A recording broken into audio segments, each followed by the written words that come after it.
Hello YouTube, Jack the Fiend Aconite here, and this video is going to be pretty convoluted, low-key. Um, some time ago with a friend of mine, I was watching the movie Daybreakers.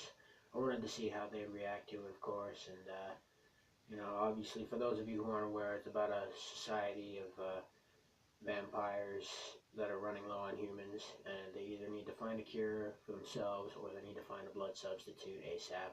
And it's a really great movie, very nice approach to the legend. But all in all, my friend, especially during the scene when Ethan Hawke's character is forced to drink human blood for the first time, he's mostly been feeding on animals for all I know. But when he's drinking human blood for the first time, my friend, I don't know if she was being facetious or not, inquired if I have plans to do the same myself. I mean, the short answer is no. Second answer is fuck no. I mean, I have no problem with people who, I'm a little sick right now, so if I seem as though I'm stuttering, then it's just because I'm stifling a sneeze. But I have no problem with people who drink purified, safe blood in small amounts, because I'm about to get into detail about what happens if you don't do either of those things. It's a liquid detriment, my guy. I mean, fucking, you never know where that stuff has been, and even if you do, if you drink way too much of it, your organs are gonna shrivel up like raisins. For fuck's sake. There's a reason it tastes like pennies, and it's because it's full of so much iron that it shrivels up any and all vitally important organs just for the fucking. I don't know. I'm no scientist per se, but it doesn't take a hematologist to figure this sort of stuff out. You don't know where it's been. It could have HIV. You could have fucking leprosy for all you know. I mean, there's a fine line between looking like Peter Murphy and looking like the leper from It. Which one would you prefer to look like? Which one would you prefer to feel like?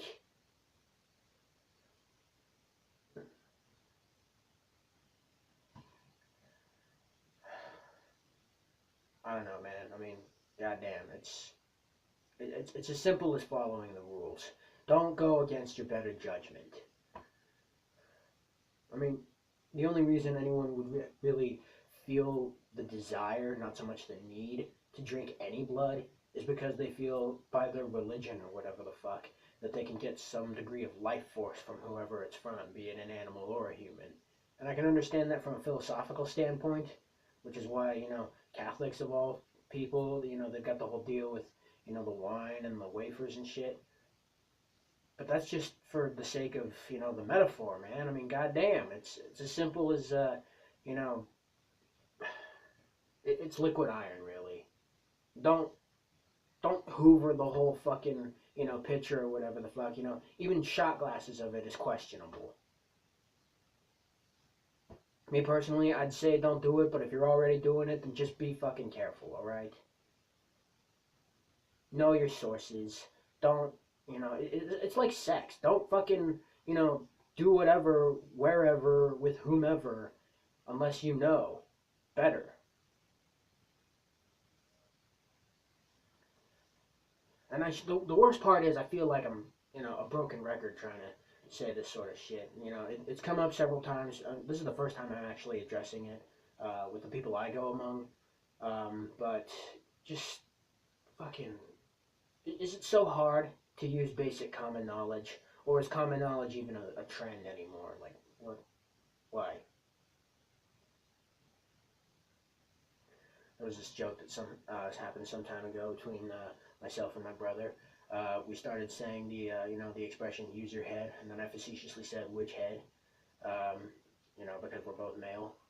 But I feel that applies to this in some way. You don't seem to be thinking with your mind if you're just randomly going off fucking some random person.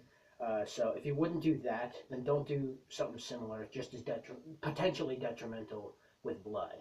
Okay, it's just not worth it. And there are plenty of alternatives to, I eat way too much red food as it is, but I don't think of it as blood when I'm eating it. Because I've already tasted my own, unwillingly, mind you. Like there was one time where I thought I had a nosebleed that finally stopped, so I headed on over to my room. I just fucking drank a water or whatever that was on the nightstand, and each sip came down with a blood slug. Believe me, I know how it tastes. And quite frankly, I think it's the most disgusting stuff since human shit. I mean, the imagery of it is it's cool. The neon red and shit. But it doesn't necessarily have to be blood. Cherry pie is both sweet, cheap, and, last I was aware, healthy for you. You're not going to clog your arteries and shit up, eating that, if you are careful with it, I guess. I mean, it really all, you have to care. You have to be aware. It's simple. Then again, it seems so hard, depending on who you deal with.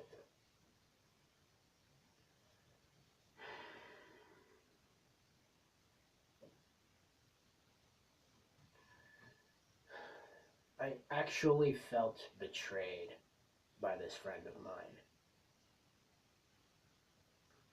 She and I, we've known each other practically our whole lives, and the fact that she thinks this low of me to just, I don't know, presume, perhaps even create a fallacy of me going around just, you know, opening people up wherever, whomever, and just drizzling their crimson shit down my throat. It feels wrong because it is, but it just feels more wrong than it actually is because of how much I thought I could trust this person. But I don't know, man. I mean, that's a video for another time.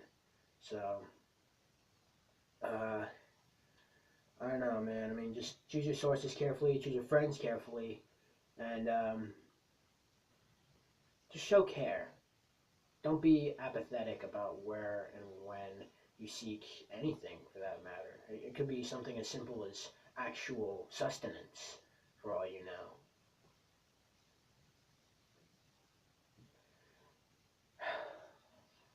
That's really all I gotta say.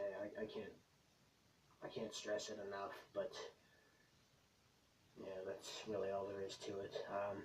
If you like, please like. Feel free to share your obscure little thoughts in the comments below. Share this video with any and all you feel need to see it. And as always, thank you so very much for watching, and I love you all.